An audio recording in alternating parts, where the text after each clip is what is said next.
what really happened with your host, Mike Rivero, because World War III is a really bad idea.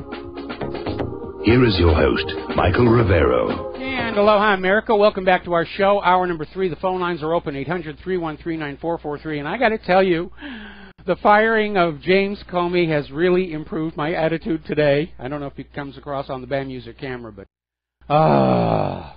boy, oh boy. Yes, finally. Maybe this is the beginning of a trend of Trump reasserting his control over the administration. Let's just hope it's not a flash in the pan. This should be the beginning. Yes, it's going to be the Trump White House, not the neocon White House. Alrighty, getting on back here. Microsoft has issued an emergency fix. They're ahead of their normal monthly, here's a whole bunch of patches for you. The patch is to stop hackers from taking control of computers with a single email. And the bug in Microsoft anti-malware software such as Windows Defender could be exploited without the recipient even opening the message. Now, the fix has been pushed out hours before the usual Tuesday security update. Alrighty, let's see. We're going to take a phone call. Rich in Virginia Beach, aloha. Welcome to the show. What's on your mind? Yes, hello, Mike. Glad to talk to you. I have never called your show before, but I did want to explain one quick item. Yes? I am from I'm retired military, and I work in the military defense complex, as you put it. And I kind of wanted to explain why it is so expensive to have military work done. The actual military contracts the contracts that the military puts out for civilian companies to bid on are so expensive and so technical that it takes so many people to make those contracts work and to jump through all the hoops that they put in front of us that it just takes an exorbitant amount of people for them to fulfill the contract. Okay. So I kind of want to say that really the military industrial complex kind of does it to themselves. It isn't that the contractors that are looking to do the work are actually providing anything, that somebody else couldn't. It's just the requirements are so high and the contractual obligations are so high to meet those contracts that it just takes so many people to do it. Well, there's no question that the military-industrial complex makes more money the more complex things are. Most of these contracts, as I understand it these days, are bid cost plus. So the more the contract costs, the more profit there is to be made. But again, we see other countries producing very capable weapons at much lower cost and complexity. And I don't know if you were listening to the show yesterday. We were talking about this amazing graduate student, just one guy, who wrote an AI air combat fighting system that ran on a $35 Raspberry Pi computer, and it beat Air Force fighter pilots and Air Force AIs in air combat simulation. So obviously there is a way to get our weapons procured to get better weapons at lower cost. But we don't seem to really be looking for that. Yes, sir. I certainly understand that. And there's another one, they have the firm fixed price and they have the cost plus price. And those are the two modes of operation that the contracts go out on. And, of course, various companies bid on each one of them. The firm fixed price, there are so many loopholes and things that can happen within those. And honestly, to be honest, there are very incompetent people overlooking those programs. And I've been one of the people that used to educate the government on this as a contractor. And it's just unbelievable the amount of incompetence that is within the government on the oversight side of these contracts. Yes. That's one of the reasons it's really, really high. Well, it may be incompetence, and it may just be looking the other way, because we know that there is the military contractors are very generous donors to members of Congress. So that's basically, you don't bite the hand that's feeding your campaign. It is a problem. And again, Eisenhower did warn us. He saw the beginnings of this whole military-industrial complex, and he tried to warn us all in his farewell address. And I mean, we're at a state right now where more than half of every tax dollar goes to the military in one way or the other, and nobody's really sure just how much that is, because some of it is overt, like the budget for the wars, the budget for the Defense Department in general, the budget for the VA, and then there are the black project budgets, which are hidden inside the budgets of other departments, like the Department of Agriculture. So we, the American people, don't actually know what the real spending on the military is, except that it's continually going up. And we've all heard these stories about, a hammer costing, $80, $90 by the time it gets to the front lines with all the military procurement. There are ways to do it better. China does it more cost effectively. Russia does it more cost effectively. The illustration with this Raspberry Pi tells us that the high-tech weaponry can be had by scaling down. And certainly one of the areas where this is most known is in software development, because the more people you have working on a software project, the slower it actually goes. And keeping things simple, elegant, and under the control of just a few people who can comprehend what's going on, you can get some very efficient software. The way software is engineered now for the military, look at all the problems they're having with the F-35. Where they're even saying the software for the cannon won't be available until 2019. The software for the helmet still cannot properly sort out and fuse the camera views for the transparent fuselage concept. And the networked radar systems are still getting confused over how many and where the targets actually are. And the software is just gargantuan, and it's impossible to manage. And I think that's an area where if the Defense Department really wants to start dealing with some of these issues, they need to start thinking about smaller is actually going to be better in this area and in this regard. Anyway, listen, Rich, thanks an awful lot for the call. Thanks an awful lot for your service to our country. We're going to let you go here, and we're going to do a quick shout-out to our on-air affiliates just now rejoining the network. And if you have not heard the news yet, Donald Trump just fired FBI Director James Comey. Huzzah, huzzah, huzzah. And we're going to go back to the phones. Joe in Idaho. Aloha. Welcome to the show. What's on your mind? Hello. I'm calling. I'm kind of glad to see Comey getting fired myself. Me I'm too. hoping that someone gets installed who will actually investigate all this nonsense about the Russians hacking the American elections and the French elections and other things such as that. But I don't know whether that's going to take place or not.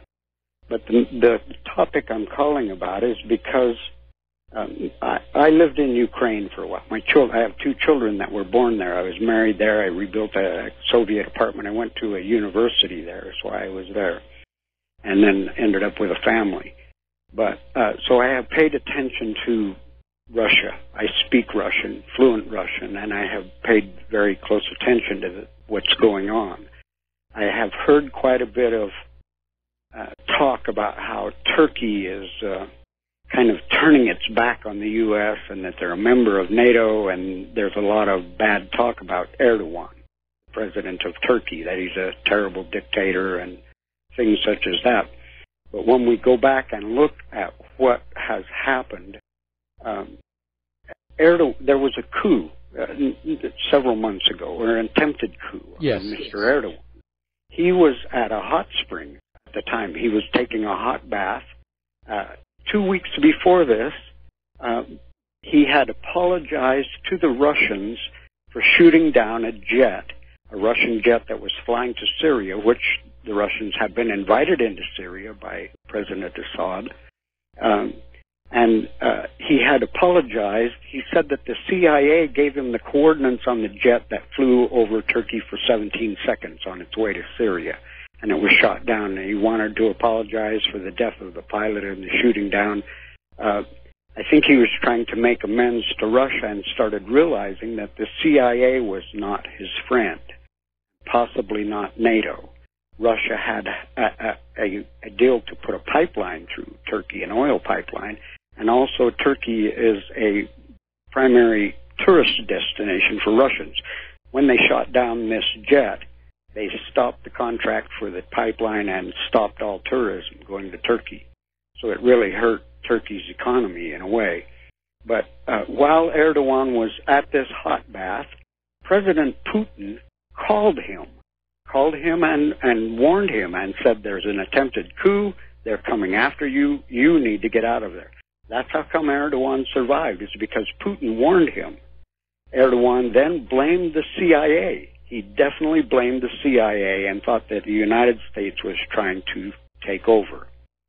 When you look at what's actually happening on the ground concerning Russia and that region over there, in 1997 there was a treaty between NATO and the United States and Russia, in which NATO and the United States agreed that they would not move any military hardware any closer towards Russia's borders. Yes. It was a treaty. It was a binding treaty. And yet they have encroached and encroached and encroached until they have carried out a coup of President Yanukovych 2 different times. Once in 2004, it was called the Orange Revolution, and then again in 2014. Yanukovych was elected democratically both times and ousted by these wannabe Polish guys in western Ukraine who are literally Nazis. Well, wait a minute. Yanukovych was ousted in a U.S.-sponsored coup d'etat. George Soros was in there with his NGOs and the CIA, and the reason they wanted Yanukovych out was because he was starting to make nice with Russia. He was rebuffing invitations to merge with the European Union, and they wanted Yanukovych out, and they wanted Poroshenko in because Poroshenko would obediently bring Ukraine into the European Union, which was one of the major reasons Crimea then seceded. So part of the reason the world is in such confusion and turmoil is the U.S. government has this really bad habit of going into other people's countries and mucking about with their governments. It's a bad habit, and it really needs to stop. Regime change. Yeah, regime change. So when you look at it, I think what I really think, and that I don't think that other people have mentioned, that's why I'm calling, is that Turkey is an object for the United States, as is Ukraine. They've kind of left Belarus alone because the president wouldn't go along with it there. They have military hardware in Latvia, Estonia, Lithuania. They're literally surrounding Russia. Yes. I think the ultimate goal is regime change in Russia and the vast amount of resources in Russia. If they could take Russia down, they have their whole world, basically, and they're hoping to buy China off. Now, when you look at Ukraine, Ukraine was the very first Russia. Ukraina is how it's pronounced in Russian. That means Ukrai means at our land, at our border. This is our place. The first Russia was about 850, 842 AD, and it was called Kiev Rus. Yes. It was actually in Kiev, Ukraine. It's pronounced Kiev, not Kiev. But this is where Russia was. They had their great patriotic war against the Ottoman Empire on Crimea and in Odessa and all that northern Black Sea area. The people in Crimea are all Russian. I never met anyone that wasn't Russian in Crimea. So when Yanukovych was ousted and Poroshenko was put in, they rebelled the same as the eastern all-ethnic Russian part of Ukraine. That's now a very hot spot, and people dying there daily almost still. Yes. So the United States has been squawking about these people changing elections and stuff while they literally are taking over one country right after the next, whether it's through a coup over Erdogan or whether it's ousting the Yanukovych 2 times in Ukraine. This is what's going on, and I'm hoping that Trump put somebody in there in the FBI that will look at these hacks and find out the definite people who are doing it, because they're pointing at Russia and we're almost certain that it's not. There's more evidence that there's not than it is. Well, we know in the case of the DNC emails, it wasn't a hack anyway. It was a leak, most likely by Seth Rich. Julian Assange even implied it with Seth Rich, who paid for the leak with his life.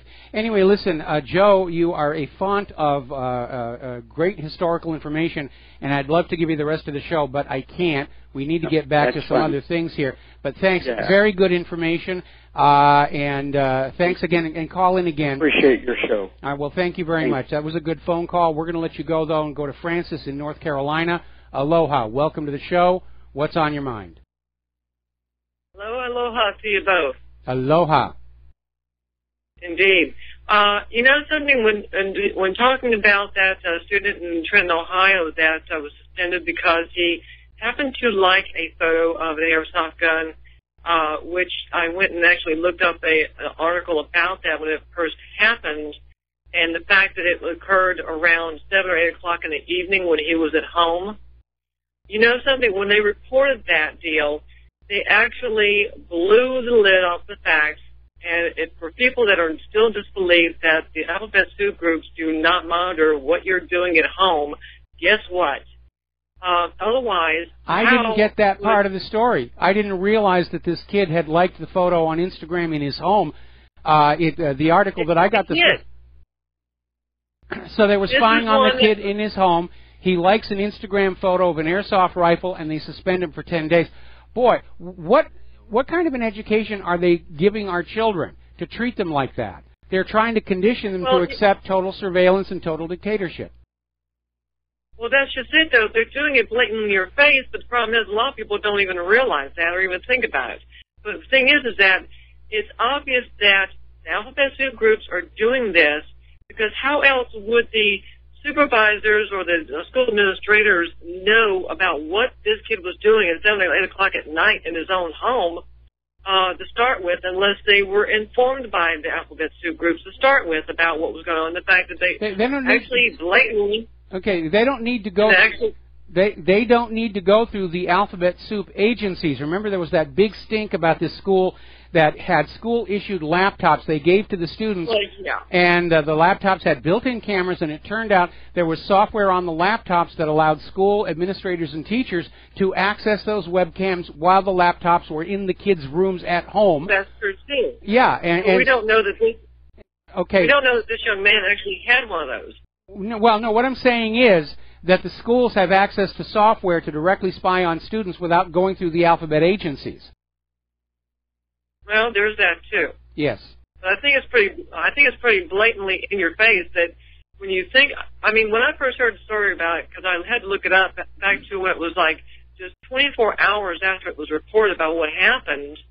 I went back that far as news stories go about what occurred, and I'm like, wait a minute, this happened at this hour of the night, and yet the next day he's called into the office like, whoa, wait a minute, what's wrong with this picture? And so, because when I first heard about it to start with, I'm thinking, well, how in the world does the school administrator or people in the office know about what this kid did the night before? How would they have known about that? Because one, I mean, if he had done this on the school grounds, I can sort of see their point.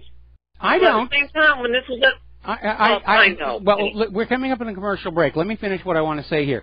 Okay, first of all, I think the school overreacted the fact that he liked a photo of a gun in the first place. Second, just as I did not bring my politics onto the campus when I taught computer animation, I don't think the school administration has any say over the children once they leave the campus and go home. For the school to continue to say that they have the authority to spy on children and chastise them for incorrect behavior, that's way, way over the top. If I were fortunate enough to have a child and they were in a school that treated them like that, I'd pull them out and I'd homeschool. I absolutely would. Anyway, listen, Francis, got to let you go. Got to take a break for commercials, and we'll be right back. And aloha, America. Welcome back to the show here. And the corporate media is still going agog over the fact that Donald Trump has fired FBI Director James Comey. I'm getting a flood of email, the tone of which is always, it's about time. And I'm in agreement. Finally actually seeing some decisive action from Donald Trump. And this is a good thing. And we're already getting reactions from the other deep staters. They're in a panic out there. Lindsey Graham is out there saying, I can prove that Trump and Russia are working together. We're going to. And I can imagine over wherever Hillary Clinton is hanging out, the ashtrays are bouncing off the walls already. And I imagine Huma Abedin is getting really, really depressed right about now. Because without James Comey to protect them, and very clearly Sessions is not on board with this protection.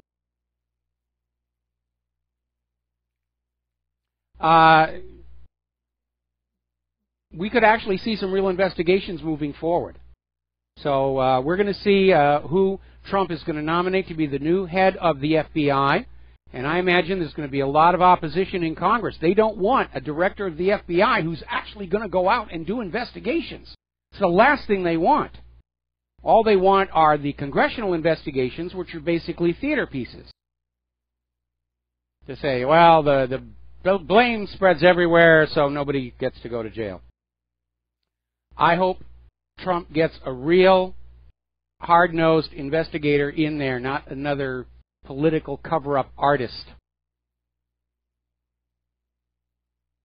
So, it's a good thing. Overall, it's a good thing. Now, getting on back to computers. Burger King pulled a really interesting marketing stunt last month. They had a TV commercial, 15-second, that was it. And in the commercial, a voice says, an actor says, okay, Google, tell us about the Whopper. And then the Google Home units in the viewers' rooms activated and started talking all about the Whopper burger for far longer than the 15 seconds that Burger King had paid for the actual ad.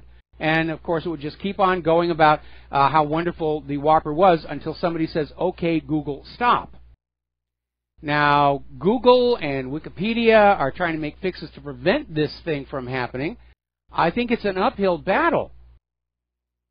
And it's certainly one of the reasons I would not have one of those devices in my home to begin with.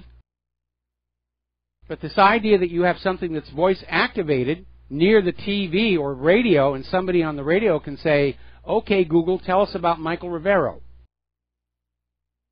I can hear the machines clicking already. Doesn't matter what technology is invented, somebody's going to turn it to make a fast buck or kill people with it. Now then, over at Spotify. And Spotify is most often credited as the music service most in tune with the pirate mentality, having converted millions of former file shares in recent years. Interestingly, a decade ago, the site actually populated its beta with pirate MP3s, including some that were only available on the Pirate Bay. It's kind of a little murky copyright thing there. I'll tell you, as somebody who worked for most of his life in the entertainment industry, I think the entertainment industry as a whole would be better served by sort of pulling back on the nitpicking issues of intellectual property and devote the effort into actually making new product that we're all going to want to watch. Because I think one of the reasons the cable TV industry is in such trouble, so many people are canceling their subscriptions, it's the same stuff over and over and over and over again. Hardly anything new coming along. And that's why people are shutting off their cable subscriptions. We've already seen this show 20 times. Why are we paying to have it come into the home again? There is a need for new content. And the industry's too busy making sure they're getting every penny for what went out before. Most of which, in my opinion, isn't worth the trouble to pirate in the first place. Now, getting on to medicine. Oh, we've got to take a break for commercials. We'll be right back. Aloha, America. Welcome back to the show here. And you know who I would like to see as head of the FBI? Trey Gowdy. That's who I want to see as head of the FBI. This guy will go after these high and mighty criminals who thought they were above the law. I think we all ought to get on over to the White House comment line or email the White House and just say, Trey Gowdy. Put that on out there. I think he would be a great FBI director. He would strike fear into the heart of all these corrupted politicians. Apparently, Susan Rice is having a very negative reaction to the news. Apparently, it took everybody by surprise. Sessions and Trump kept this close to the chest. And it took everybody by surprise. It took me by surprise. I wasn't expecting it. Boy, oh boy. So now all the members of Congress are standing up. They're going to have their statements about why they agree or disagree. Well, Director Comey was doing a wonderful job protecting us from being tarred and feathered by the American people. How dare you remove him? Okay, getting on back to the health and science news. CBS actually ran a report about vaccine-injured people being denied benefits. Yesterday we were talking about this revelation that the law that indemnifies vaccine manufacturers from civil litigation resulting from harm from their products actually only applies to children. And adult vaccines are not covered by that law. And as a result, we're seeing Merck is being hit with multiple class action lawsuits over their shingles vaccine, which you've seen advertised all over the place, because people who are getting that vaccine, they're getting adverse effects. It is triggering shingles in some people. One person lost the eyesight in one eye. There's been at least one death. And Merck is not protected by that indemnification law that says you all have to go to the vaccine court. So everybody's lining on up. But apparently we're seeing this story now where vaccine-injured veterans are being denied benefits. I think everybody understands that when the facade comes down and everybody realizes how much harm has been caused by the vaccines, the pharmaceutical industries are going to be sued out of existence. And everybody's trying to find one way or another that they can protect the money. We must protect the money. Who cares about people? We've got to protect the money. It's a big pile of money. We must worship it. We must protect it. Another story from Natural News about yet another young girl was given the HPV vaccine. She's been left wheelchair bound, feeling like an 80-year-old. And she's having to be homeschooled. It's been 18 months since she had the shot. She can't stand up without getting faint. Can't leave the house without a wheelchair. This is what's going on. Now then, little news about Merck that most people don't know. One of the former presidents of Merck, George W. Merck, during World War II, actually developed biological weapons in the Merck laboratories for the United States government.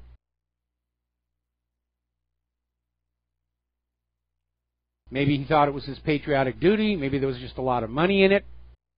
It certainly shows a lack of, shall we say, humanity to be involved in that kind of stuff. Now then, you've probably been hearing on all kinds of independent media. I haven't even seen it yet all that much on the corporate media. It's just been a quick mention. But apparently there's been a mishap at the Hanford nuclear waste site in the Pacific Northwest. Apparently a tunnel has collapsed at the nuclear plutonium extraction plant. A shelter-in-place order has gone out for all the people working at Hanford and even for some of the people just downstream from it. And as of last report, the airspace over Hanford is now a no-fly zone. Airlines are scrambling to reroute flights. Apparently there has been a huge release of radiation into the area. And if any of our listeners are living near Hanford, and if you are, I'm sorry, and if you have a radiation meter, please turn it on and let us know what results you're getting. But they've declared a no-fly zone, and it's just a mess. And it is a reminder that all of these facilities to store and process nuclear waste are not designed to last for very long. Partly because the radioactive waste itself is highly corrosive, And the neutron flux actually breaks down the material. It's like material fatigue from stress, only it's from neutrons, which is why this next story ought to be raising hairs on the back of your neck. Now, as you know, over at Fukushima, they've got a major problem. They've been pouring cooling water into this, the ruins of these reactors, trying to keep them from getting any warmer than they already are. We know there's spontaneous fission going on down there. They don't know how long it's going to go on. And the plants to process the water and make it safe again keep failing. They're not keeping up. And if you look at Fukushima through Google Earth, you will see it is surrounded by all these storage tanks. Just miles and miles of storage tanks with this heavily contaminated wastewater. And so Japan has announced they finally have a solution. The ice wall failed. The water treatment plant failed. They've got a new solution. They're going to build these giant tanks to hold the Fukushima nuclear waste, and they're just going to drop it in the ocean. Problem solved, at least until somebody else is in authority. That is utterly ridiculous. Salt water is highly corrosive. So is the nuclear waste. I don't think it's possible to design a tank that will hold that nuclear waste for its expected lifespan of radioactivity, which in some cases, some of these isotopes is billions of years. They just love to dump things in the ocean because out of sight, out of mind. At the end of World War II, they dumped a lot of surplus weapons, including chemical weapons, into the oceans around Hawaii. And if you have a maritime chart, you know, a professional one, not just a little tourist map, but a professional maritime chart, it's clearly marked out. Don't fish here. Don't have trawling nets here. Probably shouldn't dive here. This is where we left the really icky stuff. And every once in a while, these cases are going to rupture, and the stuff will just flow out into the ocean. Maybe that is the explanation for all the sudden fish die-off off the coast of California. Maybe some of these abandoned chemical munitions that were dumped at the end of World War II, the casings are rupturing. Nobody's testing for it. But it really is, they've made a heck of a mess here. And again, another reminder, you should never let the money junkies make the safety decisions because they're always going to shortchange them. And the illustration of that with regard to Fukushima is the power station at Onagawa. Because the engineer in charge of constructing that plant would not back down on the safety requirements. All the other plants, the engineers were browbeaten down by the money junkies. We need to save money, make this a little smaller. We don't need this, we don't need that. And the engineer at Onagawa made a lot of enemies, but he stood firm. And it's a shame he did not live to see the vindication of his decision, because Onagawa was the only nuclear power station along that coastline that didn't suffer damage during the quake and tsunami.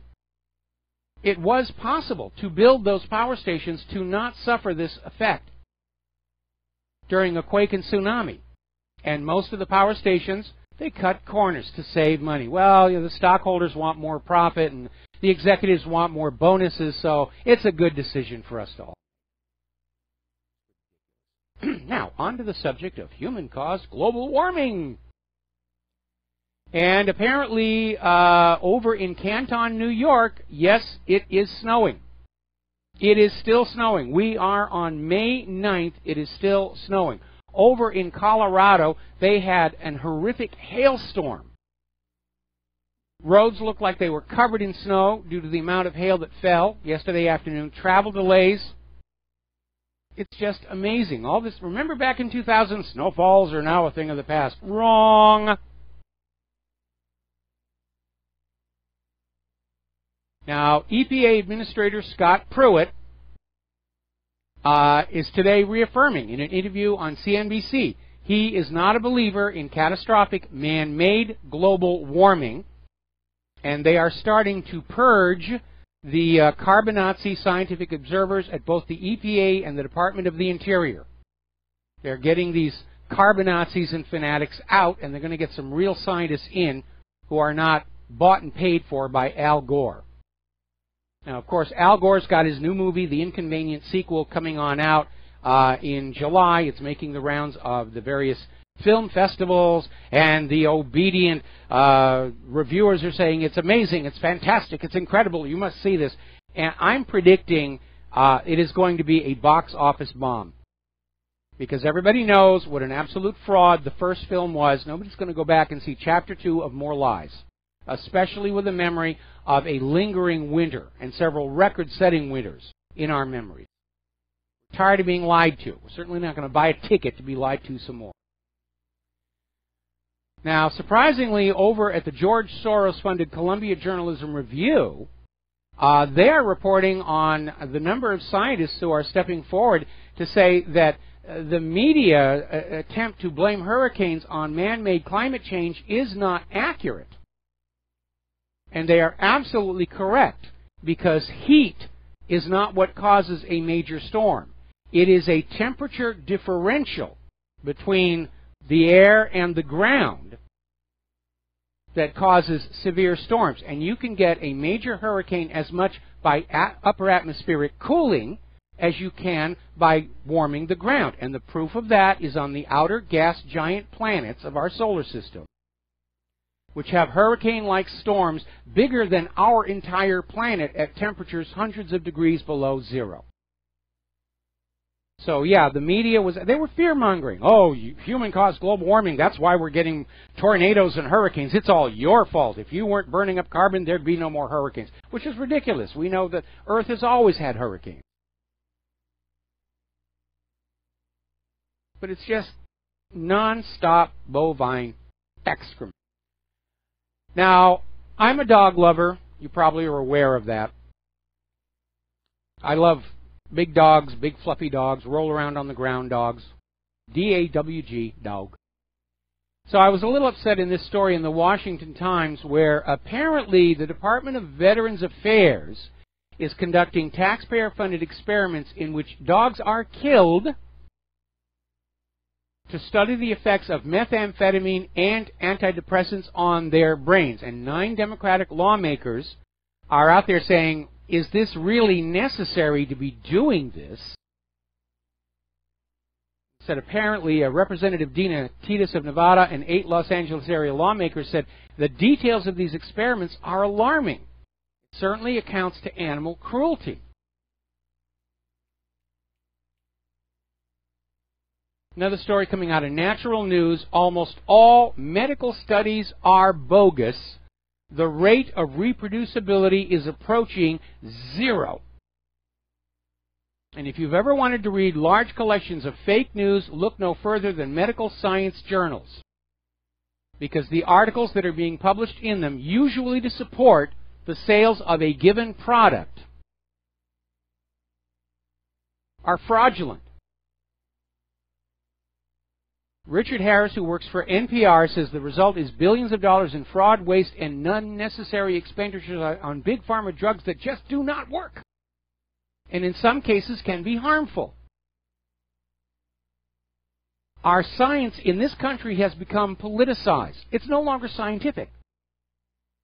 It's just another sales tool.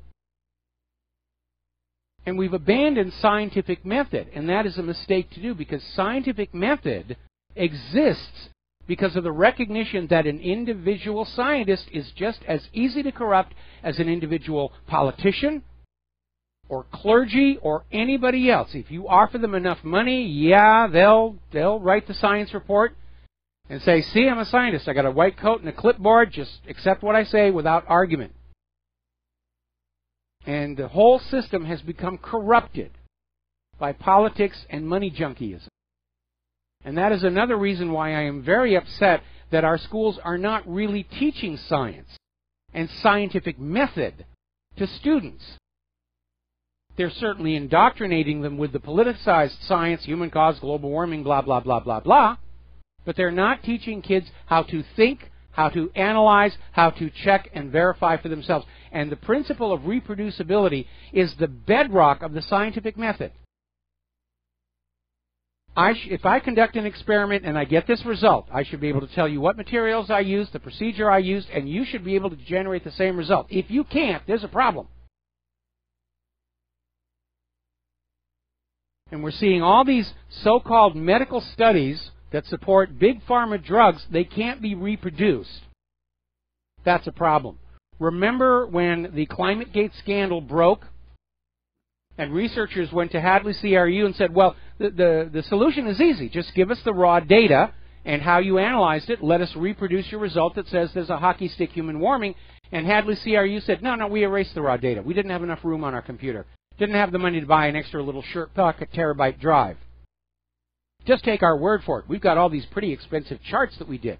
And that was the warning right there, that human-caused global warming isn't science, it's politics.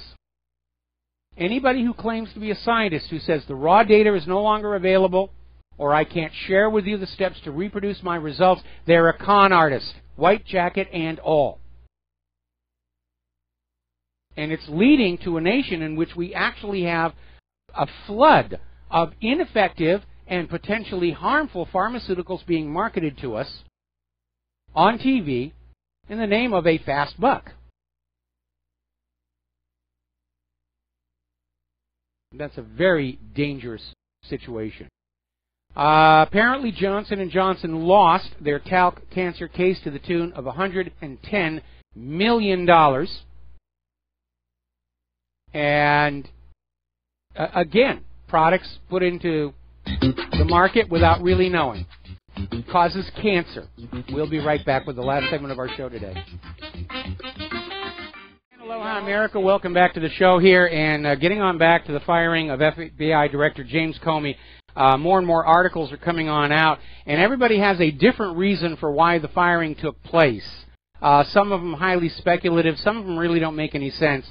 Certainly, whatever the cause right now, it's the end of a long trail of abuses by James Comey, and I think Trump just got fed up. But apparently, the recommendation to fire him was from both Attorney General Sessions and the Deputy Attorney General, and Trump said, absolutely, let's go forward with it. It caught a lot of people by surprise, and individuals within our system who thought they were being protected by Comey, they're all out there on the warpath.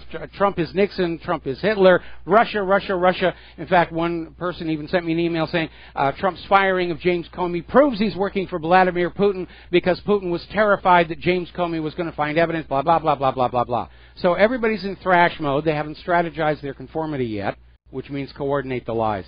But definitely has kicked over an anthill. And I imagine things are going to get very, very interesting as everybody tries to reposition. I certainly hope Trump puts Trey Gowdy in as head of the FBI and we stop messing around with all this political compromise situation. Or if not Trey Gowdy, let's get somebody from outside who's a known law enforcement expert who has not been compromised by being inside the Beltway. So I think we'll learn a lot about what's really going on when we see who it is Trump nominates to be the new head of the FBI and just how hard Congress fights against the confirmation. So it will be interesting to see. These are going to be interesting times indeed. In one of the articles, this was actually at the Daily Mail. They're saying that Comey was fired for saying that Huma Abedin had sent hundreds of thousands of emails to Anthony Weiner's laptop. He was exaggerating, yes, but there's no question that the emails were being sent. And now, of course, Huma Abedin is coming on back and saying, well, no, Comey was lying about that as well. I still don't know how they got on the laptop. So everybody's scrambling to cover up. This is good. This is good. Just a whack to the side of that swamp and everything's starting to squirm. And that will be very, very interesting. Apparently, there has been a laboratory study of common food that is finding glyphosate, a known carcinogen, probable carcinogen, in a lot of common foods like Original Cheerios, Honey Nut Cheerios, Wheaties, Trix. It's amazing. This stuff is just everywhere, and it is very, very harmful. So what is the FDA going to do about it? They're going to spend $3 million of your money to propagandize you that GMO foods are good for you. Really? Honest, we wouldn't lie to you. We're the government. All right, there's the music. Time for me to get on out of here. Claire and I are going to go on out. We're going to celebrate the firing of James Comey. Also her birthday. And we'll be back tomorrow here on the Republic Broadcasting Network. Until then, stay informed, stay skeptical, take what you learn here, share it with everybody that you know, and we'll be back tomorrow. Aloha, America.